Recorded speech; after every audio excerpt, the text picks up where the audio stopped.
Mid 20th century में अरब देशों और इजराइल के बीच पैलेस्टाइन को लेकर घमासान मचा हुआ था। उसी समय लीबिया के चिलचिलाती वीरान रेगिस्तानों में एक नौजवान लड़का मुअम्मर गद्दाफी अपने देश को वेस्टर्न इन्फ्लुएंस और मुनाकिस राजा इद्रिस से आजाद कर उस पर शासन करने का सपना लिए बड़ा हो रहा था। तब शायद ही किसी को यह पता रहा होगा कि गद्दाफी का यह सपना जल्दी ही उसे दुनिया के सबसे बड़े डिक्टेटर्स में से एक बनाने वाला था। गद्दाफी न केवल लीबिया में तख्ता पलट करके खुद लीबिया का रहनुमा बन बैठा, बल्कि सत्ता में आते ही उसने अकेले अपने दम पर ब्रिटेन और अमेरिका जैसी पावरफुल कंट्रीज को लीबिया से बाहर खदेड़ फेंका। अपने बेहतरीन कामों के बदौलत उसने अपने देश में विकास का ऐसा जलवा कायम किया कि एक ही झटके में उसने गरीब लीबिया को पर कैपिटा इनकम के मामले में ब्रिटेन और इटली जैसे डेवलप्ड कंट्रीज से भी आगे लाकर खड़ा कर दिया। लेकिन सत्ता के नशे में चूर गद्दाफी अय्याशी और तानाशाही में ऐसा पागल हुआ कि वो अपने ही देश के लोगों का खून का प्यासा बन गया। जिसने भी उसके विरोध में आवाज उठाई उसको अपनी जिंदगी से ही हाथ धोना पड़ गया। जहां धीरे धीरे लीबिया के लोगों के दिल में उसके लिए नफरत बढ़ने लगी और लोग उससे छुटकारा पाने के लिए सड़कों पर उतर आए, तो वही वेस्टर्न कंट्रीज की भी नफरत उसके लिए इस कदर बढ़ गई कि यूएस प्रेसिडेंट रोनाल्ड रीगन ने उसे मिडिल ईस्ट का पागल कुत्ता तक कह डाला। देखते देखते कभी एक रेवोल्यूशनरी रहा गद्दाफी सभी का दुश्मन बन गया और उसका अंत कुछ ऐसा हुआ कि लोग आज भी उसके आखिरी वक्त को याद करके सिहर उठते हैं। लेकिन उसके अंत की कहानी जानने से पहले हमें उसकी जिंदगी को शुरू से समझने की जरूरत है कि आखिर कैसे एक आम सा लड़का लीबिया का शासक बना और आखिर ऐसा क्या हुआ कि 40 से ज्यादा सालों तक लीबिया पर राज करने वाले दुनिया के सबसे बड़े तानाशाह गद्दाफी को अंत समय में अपने ही देश के लोगों से अपनी जान की भीख मांगने के लिए मजबूर होना पड़ा और क्यों अपने ही देशवासियों के हाथों उसका खात्मा हो गया। मुअम्मर गद्दाफी का जन्म 1942 में लीबिया के रेगिस्तानी इलाके कसर अबू हादी में हुआ था। उस समय लीबिया इटली के कब्जे में था। गद्दाफी का परिवार कदादफा ट्राइब से बिलोंग करता था, जिनका बकरी और ऊंट चराने का काम था। बेहद ही गरीब परिवार से होने के बावजूद गद्दाफी के पिता ने उसको खूब पढ़ाया लिखाया। गद्दाफी जिस स्कूल में पढ़ाई करता था वहाँ कुछ टीचर इजिप्ट के थे जो अक्सर स्टूडेंट्स को इजिप्शियन रेवोल्यूशन की कहानी सुनाया करते थे। गद्दाफी इन रेवोल्यूशन को सुनते हुए बड़ा हो रहा था और शायद यही कहानियां उसके मन में घर करने लगी थी। Egyptian president Gamal Abdel Nasser उन दिनों सभी अरबिक कंट्रीज का हीरो था और इस वजह से गद्दाफी भी नासिर के प्रभाव से दूर नहीं रह सका और नासिर को अपना आइडियल मानने लगा। स्कूल के समय से ही गद्दाफी ने पॉलिटिक्स में एंट्री कर अपना पॉलिटिकल करियर बनाना शुरू कर दिया। उन्हीं दिनों गद्दाफी ने फिलॉसफी ऑफ द रेवोल्यूशन नाम की एक किताब पढ़ी जिसे नासिर ने लिखा था। ये किताब बेसिकली मिलिट्री कू के तरीकों को बताती थी। जाहिर था ये किताब गद्दाफी की फेवरेट बन गई। माना जाता है कि स्कूल में कई सारे टीचर्स बच्चों के पॉलिटिकल मूव्स को सपोर्ट करते थे और इसी वजह से गद्दाफी स्कूल के दिनों से ही सरकार के खिलाफ मूवमेंट चलाने लगे, जिसके कारण उन्हें 1961 में गवर्नमेंट एसेट्स को नुकसान पहुंचाने के जुर्म में परिवार सहित सेभा से बाहर निकाल दिया गया। जिसके बाद गद्दाफी मिस्राता चले गए और आगे की पढ़ाई वहीं से की। यहाँ उन्हें मिशेल अफलक, अब्राहम लिंकन, सन यात्सन और मुस्तफा केमल अतातुर्क जैसे बड़े नेताओं की बायोग्राफी पढ़ने का मौका मिला, जिससे उन्हें एक एडमिनिस्ट्रेटर के रूप में सत्ता चलाने की सीख मिली। पढ़ाई के दौरान उनके टीचर ने उन्हें सलाह दी थी कि किसी भी देश में क्रांति लाने के लिए सेना की सहायता बहुत जरूरी होती है। गद्दाफी की नजर भी लीबिया की सत्ता पर थी, जिसे वो अपने टीचर्स के कहे अनुसार सेना को अपना हथियार बनाकर हासिल करना चाहते थे। इसी कारण गद्दाफी ने सेना में भर्ती होकर 1963 में बेंगाजी के रॉयल मिलिट्री एकेडमी में मिलिट्री ट्रेनिंग लेना शुरू कर दिया। यहाँ लीबिया की मिलिट्री को ब्रिटिश आर्मी द्वारा ट्रेन किया जाता था, इसलिए गद्दाफी को यहाँ कुछ खास मन नहीं लग रहा था, क्योंकि वो ब्रिटिशर्स को अपॉर्चुनिस्ट और इंपीरियलिस्ट मानते थे। वो ब्रिटिशर्स के इस कदर खिलाफ थे कि उन्होंने अंग्रेजी सीखने तक से मना कर दिया था। साथ ही उन्होंने कई ब्रिटिश ऑफिसर्स के साथ कई बार बदसलूकी भी की, जिस कारण उन्हें फाइनल एग्जाम में फेल कर दिया गया। लेकिन उन्होंने यह भी प्रदर्शन का कोई मौका अपने हाथों से जाने नहीं दिया और अपने साथी कैडेट्स के साथ मिलकर 1964 में फ्री ऑफिसर्स नाम से एक मूवमेंट शुरू कर दिया, जिसमें रेवोल्यूशनरी इजिप्शियन नेशनलिस्ट ऑफिसर्स ने बढ़ चढ़कर हिस्सा लिया। ये सभी फ्री ऑफिसर्स सीक्रेटली मिला करते थे और अरब देशों से वेस्टर्न प्रभाव को खत्म करने की स्ट्रैटेजी बनाते थे। गद्दाफी ने इस दौरान कई लोगों के साथ अच्छे संबंध बना लिए जो आगे चलकर उनके बहुत काम आने वाले थे। अगस्त 1965 में ट्रेनिंग खत्म करके गद्दाफी सेना के कम्युनिकेशंस ऑफिसर बन गए। अप्रैल 1966 में उन्हें मिलिट्री के एडवांस ट्रेनिंग के लिए यूनाइटेड किंगडम भेजा गया, जहां उन्होंने 9 महीने से अधिक समय तक यूके के अलग अलग शहरों में मिलिट्री ट्रेनिंग ली। यूके में रहने के दौरान गद्दाफी ने महसूस किया कि यूके लीबिया से कहीं अधिक विकसित है। लीबिया को भी इसी तरह विकसित देश बनाने का सपना लिए गद्दाफी वापस लीबिया लौट आए और सेना में रहते हुए कई शानदार उपलब्धियां हासिल की। कुछ वक्त बाद गद्दाफी उस गुट के साथ भी छुपकर काम करने लगे जो इड्रिस को सत्ता से उखाड़ फेंकने के लिए प्लानिंग कर रही थी। उन दिनों इड्रिस की सरकार पूरे लीबिया में काफी अनपॉपुलर हो चुकी थी। हर कोई अब मोनार्की से छुटकारा चाहता था।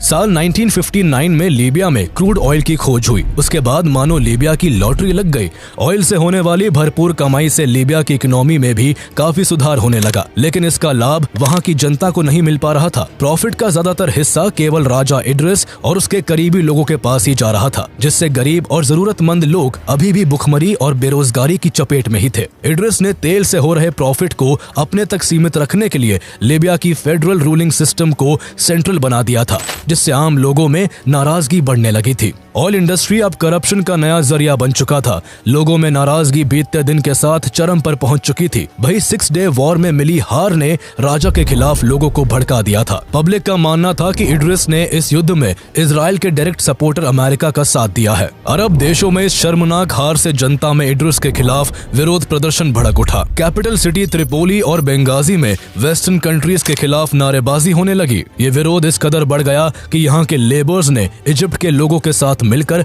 कई ऑयल टर्मिनल्स को बंद करवा दिया। प्रोटेस्ट के बीच 1969 के शुरुआती महीनों में लीबिया में तख्ता पलट की अफवाहें जोर पकड़ने लगी थी। अमेरिकन खुफिया एजेंसी CIA इड्रिस की सत्ता को बचाने का भरपूर प्रयास कर रही थी, लेकिन छुपकर काम कर रहे गद्दाफी पर उनका ध्यान नहीं था। एक तरफ शेली ब्रदर्स ने इड्रिस की नाक में दम कर रखा था, तो दूसरी तरफ गद्दाफी चुपके से सत्ता तक पहुंचने के लिए अपने लिए रास्ता बनाने में जुटे हुए थे। शेली ब्रदर्स के पिता इड्रिस के लिए काम किया करते थे, लेकिन उन्हें इड्रिस के लोगों ने ही मार दिया था। तभी से दोनों भाई राजा से बदला लेना चाहते थे। उन्होंने इस घटना पर रिएक्ट करने के बजाय वो राजा के करीब आने लगे। कुछ ही समय में अब्दुल अजीज शेली लीबियन आर्मी के चीफ ऑफ स्टाफ बन चुके थे, तो वही उमर शेली रॉयल एडवाइजर बन गए होते हैं। 1969 के मिड से ही शेली ब्रदर्स द्वारा तख्ता पलट की अफवाहें जोर पकड़ने लगी। इस समय इड्रिस मेडिकल ट्रीटमेंट के लिए टर्की और ग्रीस गए हुए थे। अगस्त 1969 तक इड्रिस को भी समझ आ चुका था कि अब उनके हाथ से लीबिया की सत्ता निकल चुकी है, इसलिए उन्होंने यहाँ लौटने के बजाय ग्रीस के एथेंस से ही अपने पद को छोड़ने की अनाउंसमेंट कर दी, जिसको 2 सितंबर 1969 को एक्सेप्टेंस मिलने वाली थी और इसके बाद उनका भतीजा राजा बनने वाला था। उधर शेली ब्रदर्स की नजरों से दूर गद्दाफी को लीबिया की सत्ता पर काबिज होने का अच्छा मौका हाथ लगा। जब तक शेली ब्रदर्स कोई एक्शन ले पाते, तब तक गद्दाफी की 12 मेंबर्स वाली डायरेक्टोरेट ने 1 सितंबर 1969 को तख्ता पलट करने के लिए ऑपरेशन जेरूसलेम की शुरुआत कर दी। 2 घंटे के भीतर ही गद्दाफी के साथियों ने कूच कर लीबिया को अपने कंट्रोल में ले लिया। गद्दाफी ने यह काम इतना सीक्रेट रूप से किया था कि इड्रिस के पर्सनल बॉडीगार्ड और त्रिपोली के बाहर तैनात अमेरिकन आर्मी तक को कानो कान इस तख्ता पलट की खबर नहीं लगी। अब तक लीबिया के लोग अनजान थे कि आखिर इस तख्ता पलट को किसके इशारे पर अंजाम दिया गया है। लेकिन फाइनली 7 दिन बाद गद्दाफी ने अपनी पहली स्पीच दी, जिसके बाद लोगों को पता लग सका कि इस तख्ता पलट के लीडर कोई और नहीं बल्कि खुद मुअम्मर गद्दाफी है। गद्दाफी के भाषण के बाद लीबिया की जनता ने भी इस तख्ता पलट का स्वागत किया और अपने नेता के रूप में उन्हें एक्सेप्ट कर लिया। सत्ता पर काबिज होते ही गद्दाफी ने रेवोल्यूशनरी कमांड काउंसिल RCC के साथ मिलकर लीबिया से मोनार्की को हमेशा हमेशा के लिए उखाड़कर पुराने कॉन्स्टिट्यूशन को खत्म कर दिया और लीबियन अरब रिपब्लिक की स्थापना की। लीबियन अरब रिपब्लिक की स्थापना के बाद गद्दाफी खुद लीबिया के न्यू गवर्निंग बॉडी और RCC के चेयरमैन बन जाते हैं। लीबिया के सबसे पावरफुल लीडर बनने के बाद भी वो अपने आप को जनरल के पोस्ट पर प्रमोट नहीं करते और कर्नल के पोस्ट पर ही पूरी लाइफ बने रहते हैं। उनका कहना था कि देश में जनता का शासन कायम करने के लिए उन्हें मिलिट्री की सुप्रीम पोस्ट लेने की जरूरत नहीं है, लेकिन ये तो सिर्फ कहने की बात थी। असल में लीबिया की सारी पावर उन्हीं के हाथों में होती है। इसके अलावा उन्होंने अलबेदा की जगह त्रिपोली को लीबिया की नई राजधानी बना दिया। गद्दाफी ने खुद गरीबी से उठकर लीबिया की सत्ता हासिल की थी, इसलिए उन्होंने ज्यादातर मिडिल क्लास लोगों को अपनी कैबिनेट में जगह दी, जिस कारण गद्दाफी तेजी से जनता के बीच पॉपुलर होने लगे। इसके बाद उन्होंने लीबिया को एग्रीकल्चर में सेल्फ डिपेंडेंट बनाने के लिए 1969 1969 में ग्रीन रेवोल्यूशन की शुरुआत की, जिसका जल्द ही लीबिया में असर दिखने लगा और लीबिया का किसान जो हमेशा लॉस में रहता था उसे अब प्रॉफिट होने लगा। लीबिया की इकोनॉमी मेनली ऑयल पर डिपेंडेंट थी, जहां अब भी भारी मात्रा में करप्शन हो रहा था। गद्दाफी ने ऑयल रिसोर्सेज को एक एक करके ठीक करना शुरू किया और इससे होने वाले प्रॉफिट का ज्यादातर हिस्सा जनता को दिलाने के लिए मल्टीपल लॉ बनाए। इसी लॉ के चलते अक्टूबर 1969 में गद्दाफी ने फॉरेन कंपनीज के साथ चल रही करंट ट्रेड टर्म्स को अनफेयर बताते हुए लीबियन ऑयल इंडस्ट्री में काम कर रही सभी फॉरेन कंपनीज को नेशनलाइज कर क्रूड ऑयल के प्राइसेस को बढ़ा दिया। गद्दाफी के इस डिसीजन को ओपेक में शामिल दूसरे देशों ने भी फॉलो कर अपने अपने देशों में क्रूड ऑयल के प्राइस बढ़ा दिए। गद्दाफी का यह फैसला मास्टर स्ट्रोक साबित हुआ और केवल कुछ सालों में लीबिया की पर कैपिटा इनकम $11,000 तक पहुंच गई, जिससे लीबियाई लोगों की लाइफस्टाइल में काफी सुधार होने लगा। उस समय लीबिया की डेवलपमेंट की गति कुछ इस कदर तेज हो गई थी कि लीबिया ने पर कैपिटा इनकम के मामले में इटली और ब्रिटेन जैसी कई डेवलप्ड कंट्रीज को भी पीछे छोड़ दिया था। लेकिन ऑयल के बढ़ते प्राइसेस के कारण जहां लीबिया जैसे ऑयल प्रोड्यूसिंग देश मुनाफे में थे, तो वही दूसरे देशों को इसे खरीदने में काफी परेशानी होने लगी, जिस कारण ऑयल इंपोर्ट करने वाले देश इसके खिलाफ विरोध जताने लगे। इसलिए ऑयल के प्राइस में स्टेबिलिटी लाने के लिए अप्रैल 1971 में सभी बड़ी ऑयल कंपनीज और ओपेक मेंबर्स के बीच त्रिपोली एग्रीमेंट को साइन किया गया, जिससे ऑयल खरीदने वाले देशों को भी कुछ सहूलियत हुई और ओपेक में शामिल सभी देशों का प्रॉफिट भी बना रहा। गद्दाफी ने न केवल ऑयल को लेकर लीबिया के विकास के लिए काम किया, बल्कि कुछ ऐसे भी डेवलपमेंट्स किए जिससे लोगों के दिलों में उनके लिए जगह बन गई। गद्दाफी ने लीबिया के लोगों को सुविधा देते हुए मिनिमम वेजेस को डबल कर दिया और महिलाओं को भी पुरुषों के बराबर सैलरीज देने का आदेश दिया। महिलाओं की बेहतरी के लिए लीबिया में 16 वर्ष से कम उम्र की लड़कियों की शादी को बैन कर दिया गया।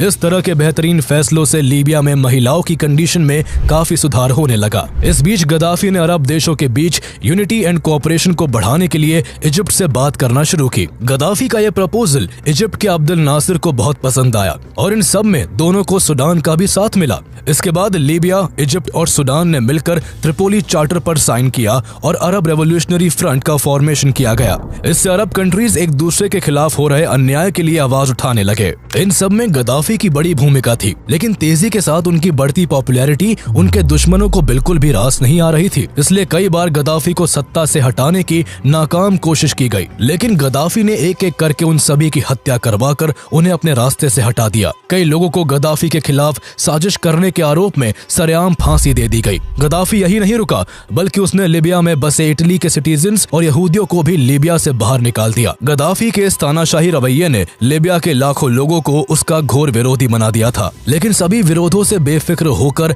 गद्दाफी ने एक और तानाशाही फैसला लेते हुए लीबिया में शरिया लॉ इम्पोज कर दिया और वहाँ की हर एक चीज और हर एक गतिविधि पर अपना कंट्रोल जमा लिया। उस समय लीबिया के अंदर ब्रिटेन और यूएसए ने कई मिलिट्री बेस बना रखे थे और गद्दाफी अपने देश में वेस्टर्न कंट्रीज के इन्फ्लुएंस को बिल्कुल भी देखना पसंद नहीं करते थे। इसलिए उन्होंने ब्रिटेन और अमेरिका के मिलिट्री बेस को लीबिया से जबरदस्ती हटवा दिया, जिस कारण ब्रिटेन और अमेरिका गद्दाफी के कट्टर दुश्मन बन गए। आगे चलकर ये दुश्मनी की नींव एक न एक दिन गद्दाफी की जड़ों को हिलाने वाली थी। लेकिन इन सभी बातों से बेपरवाह गद्दाफी अपने तरीके से अपने शासन को चलाने में लगा रहा। गद्दाफी ने लीबिया की सत्ता संभालने के वक्त पब्लिक से डेवलपमेंट के बड़े बड़े वादे किए थे और कहीं न कहीं सब कुछ ठीक ठाक चल ही रहा था। लेकिन तभी खुद अपने कामों से सेटिस्फाई नहीं होने का कारण बताकर गद्दाफी सितंबर 1971 में सबको सरप्राइज करते हुए अचानक अपनी पोस्ट से रिजाइन कर देते हैं। लेकिन लोग कुछ समझ पाते कि तभी केवल एक महीने के अंदर ही गद्दाफी ने दोबारा गद्दी संभाल ली। दोबारा सत्ता में आने के बाद गद्दाफी ने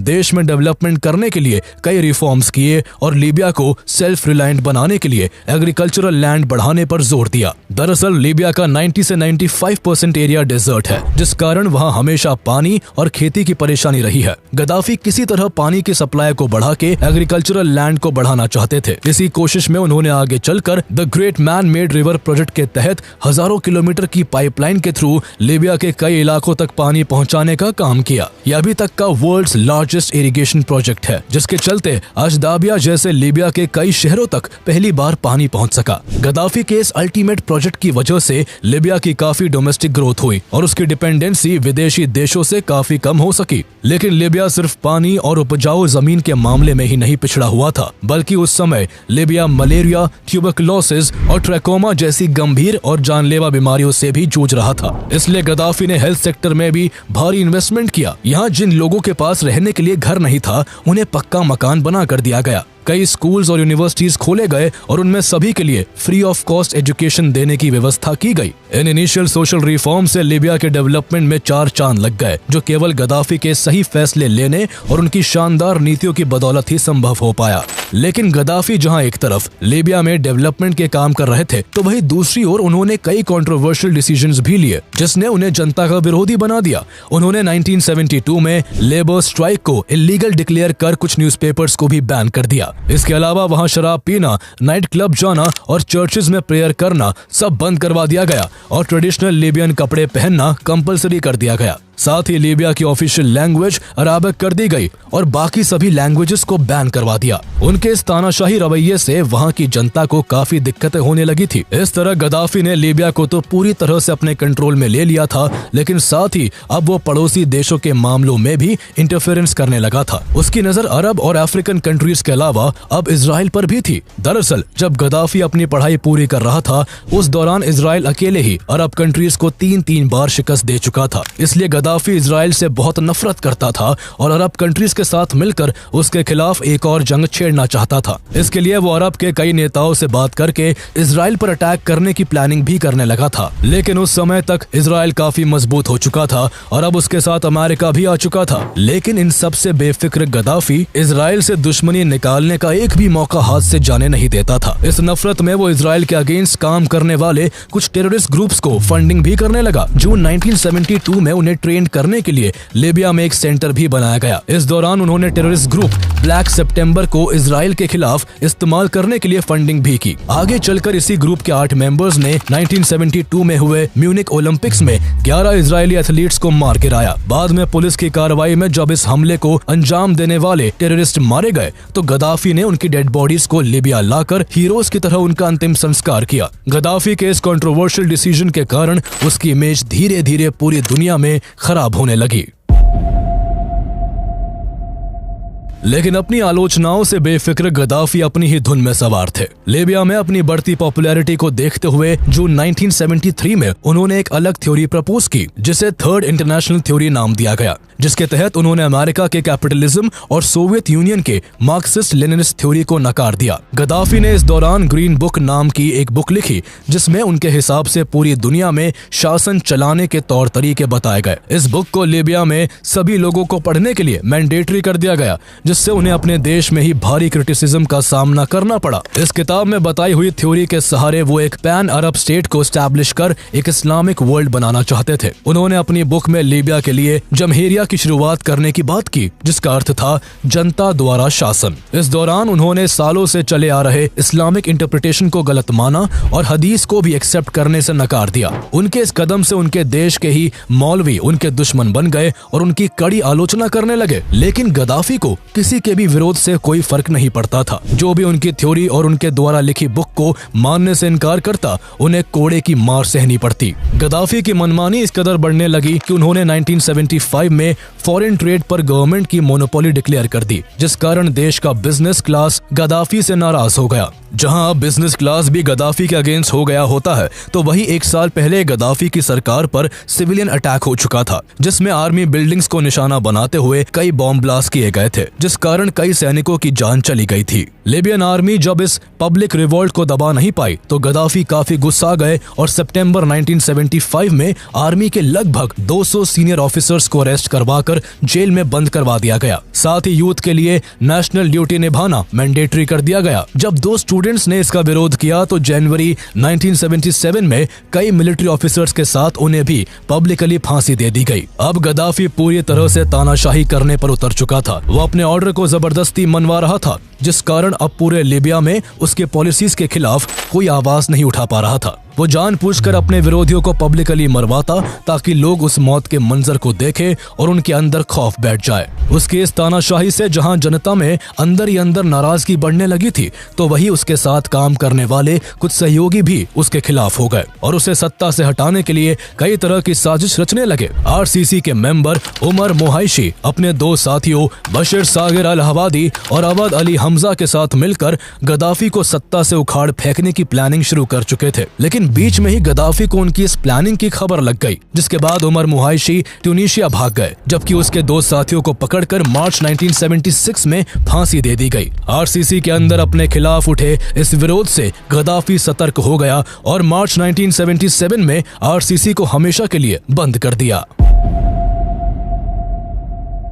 गद्दाफी की बढ़ती मनमानी के कारण देश में चल रही डेवलपमेंट पर ब्रेक सा लग गया और 1980 आते आते लीबिया इकोनॉमिक क्राइसिस से जूझने लगा। हालत इतनी खराब हो गई कि लीबिया विदेशी कर्ज के बोझ तले दब चुका था, जिस कारण लीबिया में अनएम्प्लॉयमेंट और पॉवर्टी तेजी से बढ़ती चली जा रही थी। ऐसे में गद्दाफी अपने देश की समस्याओं को सुलझाने के बजाय विदेशी मामलों में ज्यादा इंटरेस्ट ले रहे थे, जिसका कॉन्सिक्वेंसेस भी जल्द ही देखने को मिला। 9 अफ्रीकी देशों ने गद्दाफी के इस इंटरफेरेंस से परेशान होकर लीबिया से अपने डिप्लोमेटिक रिलेशन खत्म कर दिए। इस दौरान गद्दाफी पर अमेरिका, यूरोप और मिडिल ईस्ट में बसे अपने क्रिटिक्स और दुश्मनों को मारने के लिए पैसे देकर प्रोफेशनल किलर रखने का आरोप भी लगने लगा। गद्दाफी पर अमेरिकन प्रेसिडेंट रीगन पर भी अटैक करवाने का आरोप लगा, जिसमें रीगन तो बच गए, लेकिन गद्दाफी के खिलाफ अमेरिका ने कई एक्शंस लिए। इसके कुछ वक्त बाद पेरिस में American military officer Charles R Ray और इजरायली डिप्लोमेट याकोव बर्सिमांटोव की हत्या हो गई। अमेरिका ने इस हत्या के लिए गद्दाफी को जिम्मेदार मानते हुए लीबिया पर कई प्रतिबंध लगा दिए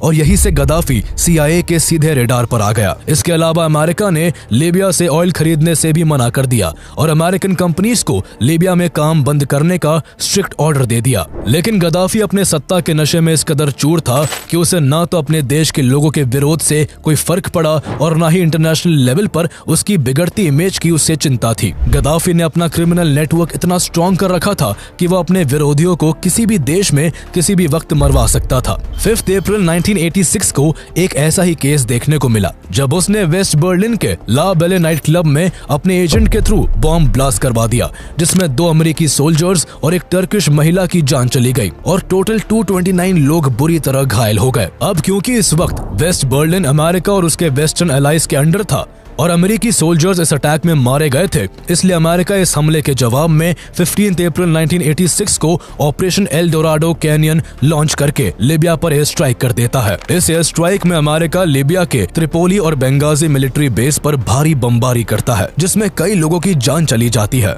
इस हमले में गद्दाफी के घर को भी निशाना बनाया गया था, जिसमें गद्दाफी को तो कोई नुकसान नहीं पहुंचा, लेकिन उनके 2 बेटे बुरी तरह से घायल हो गए और उनकी गोद ली हुई बेटी हैना की मौत हो गई। अमेरिका के इन हमलों के बाद गद्दाफी कुछ ज्यादा ही अलर्ट हो गया था और अपनी सुरक्षा के लिए वो अजीब तरीके आजमाने लगा था।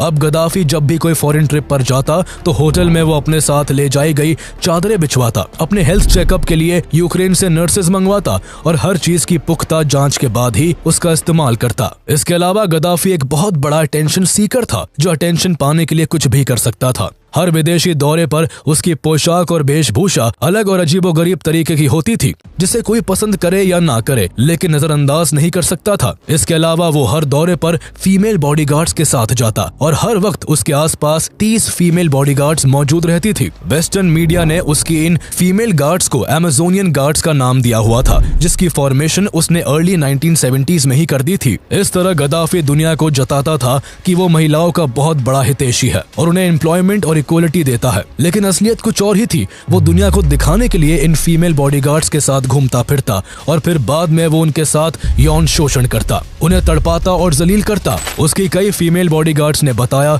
कि वो एक साथ कई महिलाओं के साथ ज्यादती करता था और जब उसका मन भर जाता तो वो उन्हें किसी चीज की तरह इस्तेमाल करके फेंक देता। जहाँ गद्दाफी का ये खौफनाक किरदार महिलाओं के शोषण के लिए जिम्मेदार था, तो वही वो देश विदेश में आतंकी गतिविधियों को भी अंजाम देने से बाज नहीं आ रहा था। उसने चैड, पैलेस्टाइन, लेबनान और आयरलैंड जैसे देशों में आतंक फैलाने का काम किया और इस काम में उसने दुनिया भर के टेररिस्ट ग्रुप्स की फंडिंग की, उन्हें रहने के लिए लीबिया में पनाह दी और लड़ने के लिए हथियार मुहैया कराए। गद्दाफी ने सेंट्रल अफ्रीकन कंट्री चैड में चल रहे सिविल वॉर में अपनी सेना भी भेजी, जहां फ्रांस चैड गवर्नमेंट को सपोर्ट कर रहा था, तो दूसरी तरफ गद्दाफी रेबेलियन ग्रुप को सपोर्ट करता है। गद्दाफी द्वारा चैड में सेना भेजने से फ्रांस गुस्से से भर गया और फरवरी 1986 में लीबिया के के खिलाफ ऑपरेशन एपिवियर शुरू कर दिया। इससे चैड को बदला लेने का अच्छा मौका हाथ लगा और उसने लीबिया के मिलिट्री बेस को निशाना बनाना शुरू कर दिया। इसके बदले में लीबियन आर्मी भी जवाबी कार्रवाई करने लगी, जो जल्द ही टोयोटा वॉर में बदल गई। इस वॉर में लीबिया फ्रांस से बुरी तरह से हारा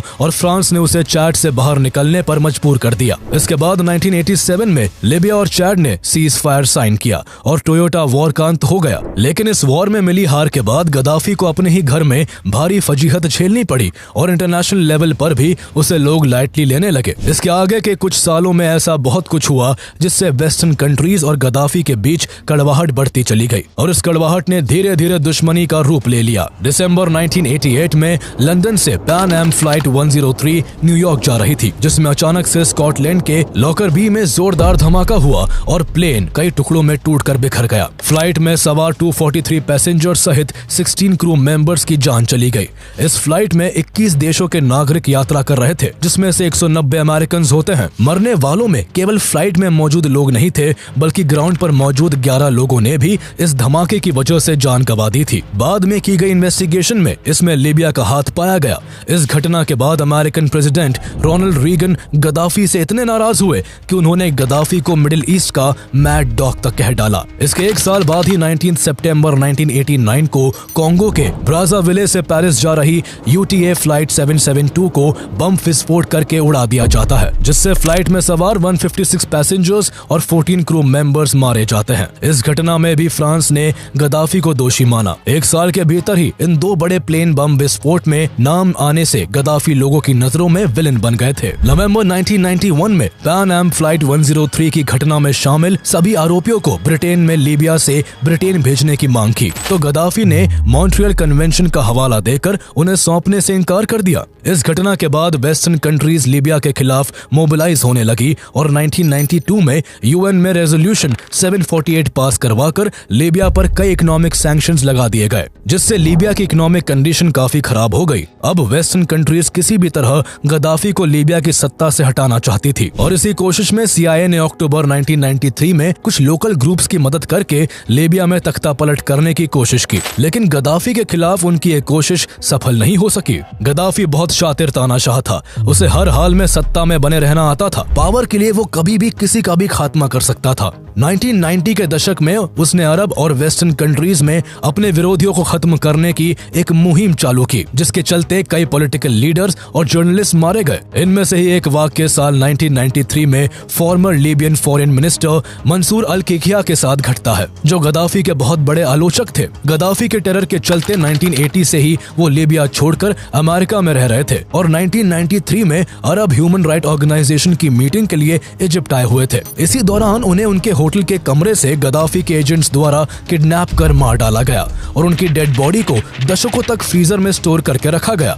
उनकी बॉडी को 19 साल बाद 2012 में गद्दाफी के मरने के बाद रिकवर किया जा सका। गद्दाफी के जुल्म की कहानी अभी रुकी नहीं थी। 3 साल बाद 1996 में गद्दाफी कुछ ऐसा करता है जिससे पूरा लीबिया थर्रा उठता है और पूरी दुनिया की नजरों में विलेन बना हुआ गद्दाफी अपने देश के लोगों का भी दुश्मन बन जाता है। दरअसल 1996 में त्रिपोली की एक जेल में कैदियों ने भागने का प्लान बनाया हुआ था, पर उन्हें भागते समय ही पकड़ लिया गया। इस बीच गार्ड्स के साथ लड़ते हुए कई कैदी घायल हो गए, जिस कारण उन्हें अस्पताल में भर्ती करवाया गया, पर वो ना दोबारा कभी घर लौट सके और ना ही जेल। बाकी बचे कैदियों पर 2 घंटे तक गोलियां बरसाई गई, जिसमें 1200 से भी अधिक कैदी मारे गए, जिनकी लाशों को उनके परिवार तक को नहीं दिया गया और उन्हें उसी जेल में दफना दिया गया। अपने ही देश के कैदियों के साथ की गई इस तरह की निर्दयता ने गद्दाफी के खौफनाक चेहरे को उजागर कर दिया था। इसके अगले ही साल गद्दाफी अफ्रीका कॉन्टिनेंट के विजिट पर गए। एक समय पर साउथ अफ्रीका में काले और गोरे के बीच डिस्क्रिमिनेशन फैला हुआ था। उस समय इन सबको दूर करने में गद्दाफी ने नेल्सन मंडेला की खूब मदद की थी, तभी से दोनों के बीच गहरी दोस्ती थी। 1997 में जब गद्दाफी अफ्रीकी दौरे पर गए तो उन्हें रंग भेद के खिलाफ आवाज उठाने के लिए नेल्सन मंडेला ने the order of good hope की उपाधि से सम्मानित किया। 1999 में उन्हीं के प्रयासों से अफ्रीकन यूनियन की एस्टैब्लिशमेंट हो सकी जिससे अफ्रीकी देश अपने हक के लिए एक साथ आवाज उठा सकते थे। गद्दाफी अक्सर कुछ ऐसा किया करते थे जिससे उनकी खबर बन ही जाया करती थी। 2003 में गद्दाफी सऊदी अरेबिया के प्रिंस अब्दुल्ला के साथ पब्लिकली झगड़ा कर एक बार फिर चर्चा में आ गए। उनके झगड़े के 2 हफ्ते बाद ही प्रिंस अब्दुल्ला पर जानलेवा हमला हुआ, जिसमें प्रिंस अब्दुल्ला की जान तो बच गई, लेकिन गद्दाफी को इसके लिए दोषी माना गया। दुनिया भर में अपनी बढ़ती दुश्मनी और बदनामी ने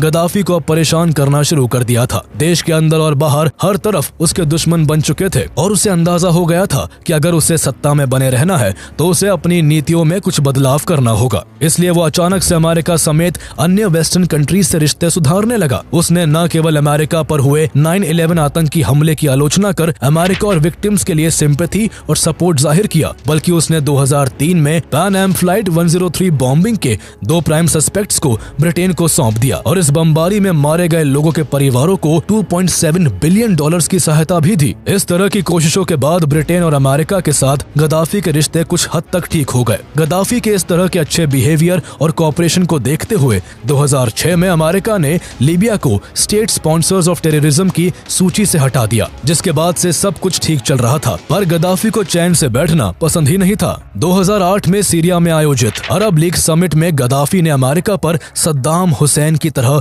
उन्हें भी मारने की प्लानिंग करने का आरोप लगाया। उनके इस दावे ने पूरी दुनिया में सनसनी मचा दी। इसी साल गद्दाफी ने अपने सपोर्टर अफ्रीकी नेताओं के एक ग्रुप से अपने आप को किंग ऑफ किंग्स डिक्लेयर करवा लिया। गद्दाफी के इस अटपटे और अतरंगी बिहेवियर से लीबिया में ही उनके खिलाफ आवाज उठाई जाने लगी थी। विद्रोहियों की संख्या बढ़ गई थी और लीबिया में आए दिन सरकार के खिलाफ प्रोटेस्ट रोज की बात हो गई थी। कुल मिलाकर लीबिया और बाकी के सभी अरब देश अब गद्दाफी और उसकी हरकतों से परेशान हो चुके थे और उससे छुटकारा पाना चाहते थे।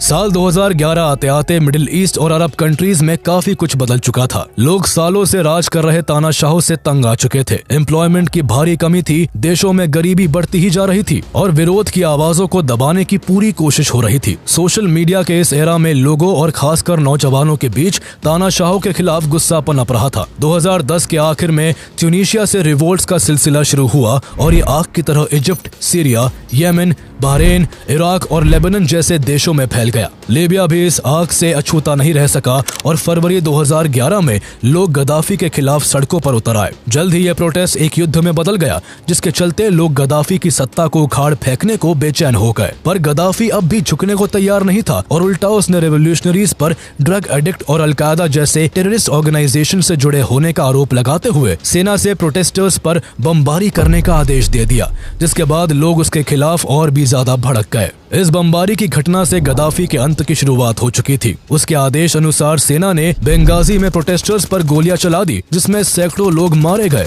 चारों तरफ हाहाकार और मौत का मंजर छा गया। गद्दाफी की इस क्रूएलिटी और मनमानी से परेशान होकर कई नेताओं ने अपने पद से इस्तीफा दे दिया और प्रदर्शनकारियों के सपोर्टर्स बन गए। प्रोटेस्ट तेजी से लीबिया, मिसराता, अल-बायदा और टोब्रुक जैसे शहरों तक फैल गया और जल्दी ही प्रोटेस्टर्स ने इन शहरों को अपने कब्जे में भी ले लिया। इस दौरान दोनों साइड्स ने युद्ध के नियमों को नहीं माना, जिससे लीबिया में बुरी तरह से केओस फैल गया। लीबिया के इन बिगड़ते हालातों में जहां गद्दाफी कुछ सालों से अमेरिका और वेस्टर्न कंट्रीज से अच्छे रिलेशंस बनाकर ये उम्मीद कर रहा था कि उसके पुराने कारनामों को अमेरिका भूल जाएगा और इस दौरान उसके खिलाफ कोई एक्शन नहीं लेगा, तो वही अमेरिका को गद्दाफी से पुराना हिसाब चुकता करने का ये बेस्ट चांस लगा। 26 फरवरी 2011 को यूनाइटेड नेशन सिक्योरिटी काउंसिल ने लीबिया की बिगड़ते हालातों और लीबियन सिटीजन्स को एयर स्ट्राइक और बमबारी से बचाने का हवाला देकर लीबिया को नो फ्लाई जोन डिक्लेयर कर दिया। इस दौरान गद्दाफी के खिलाफ आंदोलन बिखरा हुआ था, जिसे कोई लीड करने वाला पॉपुलर फेस नहीं था। ऐसे में सभी प्रोटेस्टर्स और लीबिया के लोगों को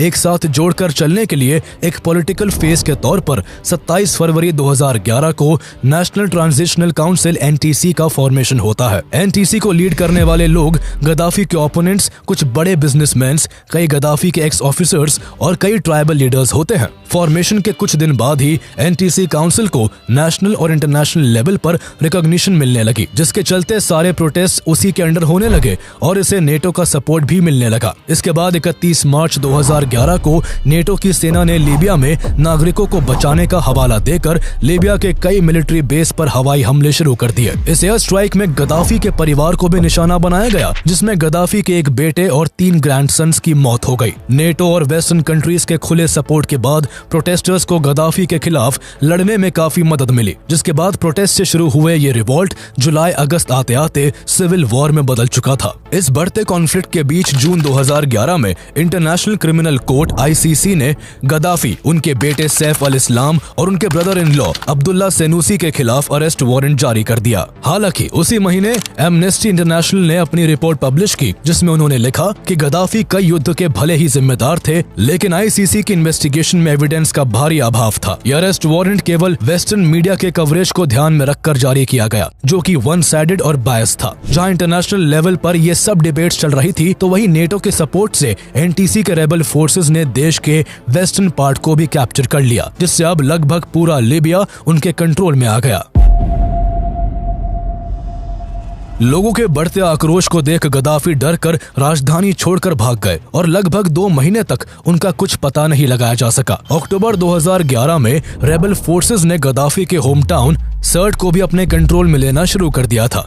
इसी सिलसिले में 20 अक्टूबर 2011 को प्रोटेस्टर्स ने सर्ट से गाड़ियों का एक बड़ा काफिला निकलते हुए देखा। इससे कुछ देर बाद फ्रेंच एयरफोर्स ने इस काफिले पर हमला कर दिया, जिसमें 2 लोगों की मौके पर मौत हो गई। मरने वाले लोगों में गद्दाफी का बेटा मुतासिम और लिबियन मिलिट्री हेड अबू बकर यूनुस जब्र थे। इस हमले में घायल हुए कुछ लोग अपनी जान बचाने के लिए करीब के सुअर पाइप में घुस गए और इन्हीं में से एक थे कर्नल गद्दाफी। कुछ देर बाद NTC के ट्रूप्स और प्रोटेस्टर्स ने इस पूरे इलाके को घेर लिया और इसी दौरान विरोधियों की नजर में गद्दाफी भी आ गए, जो सुअर पाइप में छुपे हुए थे। विद्रोह की शुरुआत में अपने विरोधियों को चूहा कहने वाले गद्दाफी को उसके अंत समय में चूहे की तरह सीवर से निकाला गया। विद्रोहियों ने गद्दाफी को पहले खूब घसीटा, जिस कारण गद्दाफी बुरी तरह से घायल हो गए और अपने जान बख्शने की गुहार लगाने लगे। वो खून से लथपथ थे और अपनी जान की भीख मांग रहे थे, पर अब बहुत देर हो चुकी थी। अब यहाँ उन पर रहम करने वाला कोई नहीं था। बहुत चोटिल कर देने के कुछ देर बाद प्रोटेस्टर्स ने उन्हें कई गोलियां मारी, जिससे उनकी मौके पर ही मौत हो गई। इस वक्त एक शख्स ने इस पूरे इंसिडेंट को कैमरा में कैद कर लिया था। बाद में इस वीडियो के जरिए दुनिया भर के लोगों ने देखा कि कैसे 42 साल तक लीबिया पर शासन करने वाले गद्दाफी अपने ही देश के सताए गए लोगों के हाथों अपनी जान गंवा बैठे और इस तरह लीबिया में 4 डेकेड से चले आ रहे गद्दाफी के शासन ने अंतिम सांसें ली।